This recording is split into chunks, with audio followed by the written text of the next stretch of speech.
Hello, in this presentation we will review the QuickBooks Online versus QuickBooks Desktop versus Excel course. We are in the overview section of the course. As we scroll through the overview section, we can see that the course content has about 54.5 hours of video at this time. This does include introductions, and that could change with time. We are now in the course content section of the course. As we scroll through the course content, we will see the section headers, which will tell us what will be included in each section. As we open each section, we'll see that each section does not have an equal amount of content, meaning there's going to be a different amount of material within each section, but the section headers will give us an idea of what will be covered. Because we are covering a comparison between 3 accounting softwares, including QuickBooks Online, QuickBooks Desktop, and Excel, each section will be fairly long because the idea of the course will be to cut everything down into a step-by-step piece and then compare each step side by side so that we can see how the different accounting software will work.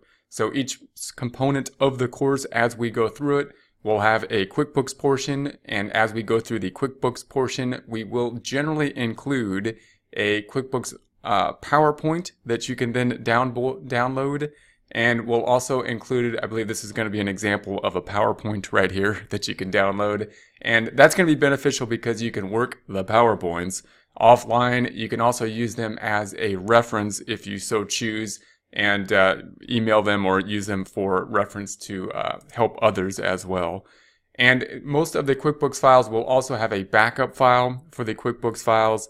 And that is really helpful for the QuickBooks files if you want to jump forward in the course, because it'll put you right to the point in time in terms of course content that will be needed in order to move forward. And if you want to rework some problems, because we are working with QuickBooks, it's a little bit more difficult sometimes for us to go forward and go back with the same data file.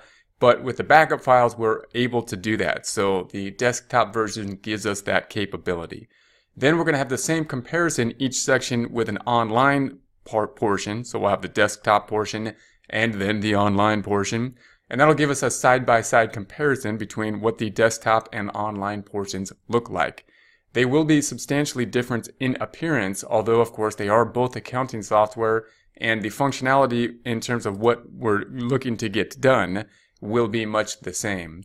Once we complete that as well, we'll also have the Excel portion, and that will include an Excel download here.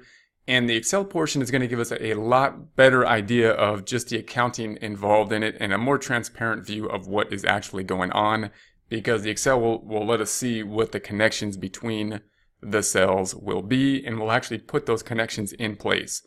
So once we look at the data input portion in QuickBooks, we'll then see what QuickBooks is doing more by looking at Excel, by looking at the bare bones section, actually entering the journal entry behind the data entry input that will be used in accounting software. So those are going to be the 3 components. The sections of the course will include the introduction, this, and then the start a new company file, where we will enter a new company file in QuickBooks Online, QuickBooks Desktop. We'll talk about how to get that company file up and running, set up. We'll also set up the Excel worksheet to have a company file type Excel worksheet up and running as well. Then we're going to have the accounting concepts. These are going to go over some general accounting concepts that will be helpful as we do the data input process through the rest of the course. And then we have the enter data for the first month of operations. This is going to be a longer section because this is going to be what the accounting department normally does. We're entering invoices, we're entering checks, we're entering bills, and we're going to enter all those transactions in 3 accounting software, breaking out each component as we go, QuickBooks Desktop, Online, and then putting that same information into Excel in the format of journal entries. We're going to see some transactions more common to the first month of operations, including the investing from the owner into the business, as well as financing the business through a loan. We're also going to focus more on cash type transactions rather than accrual type transactions, although we will have some of both in the first month of operations.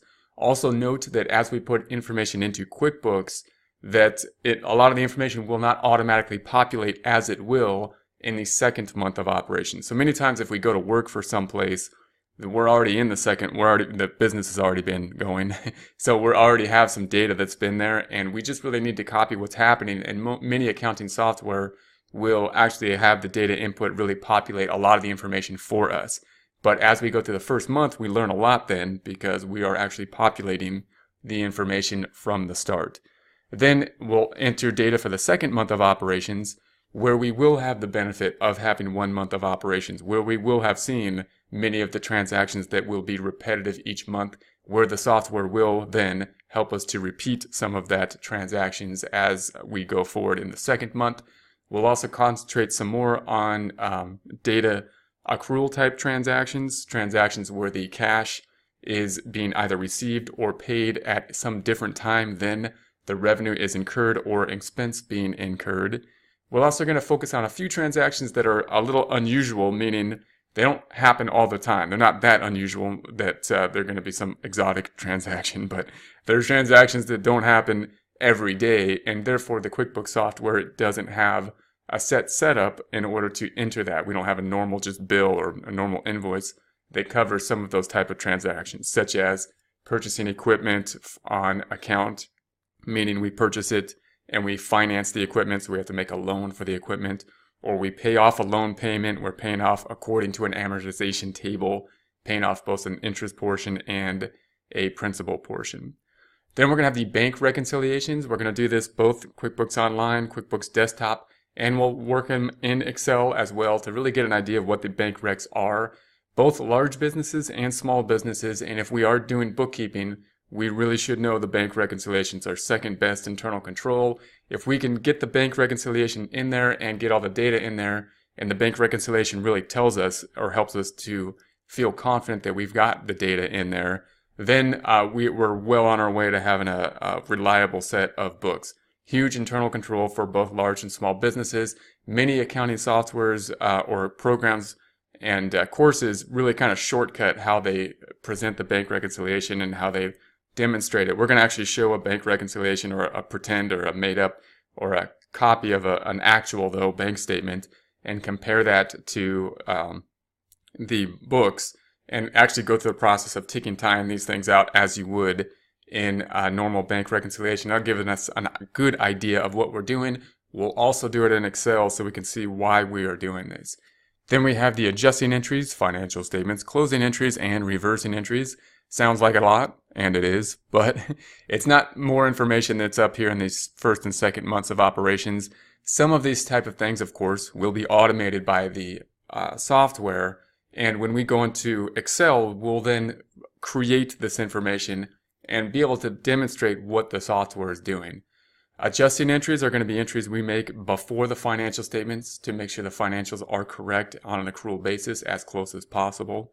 We'll create the financial statements, which within accounting software, QuickBooks Online and Desktop, will happen automatically. But then we'll go to Excel and we'll show how to put those financial statements together. We'll then look at the closing entries, which again in the software happen automatically, but it's another one of those things we really need to know what's happening. Otherwise, when we generate reports, we'll see funny things happen that have to do with the closing process when we start to change the dates. And we need to really understand what is happening there. As we do that, we'll also understand the relationship between the balance sheet and the income statement, and how they both fit into the double entry accounting system, to the accounting equation to assets equal liabilities plus equity. Then we'll also do that closing process in Excel. That's how we'll really get an idea of what the closing process is doing. And then we'll have the reversing entries, which are a type of entry we can do in order to reverse the adjusting entries. And they really help us to separate those two activities. What is an adjusting entry and what is the normal accounting process? To separate those two things and not have them mess each other up, not having the adjusting entries in particular mess up what the normal accounting department is doing, we can then just reverse some of those adjusting entries as of the first day of the next time period. We'll discuss why, we'll discuss how, and we'll do it in the three software: QuickBooks Online, QuickBooks Desktop, and Excel.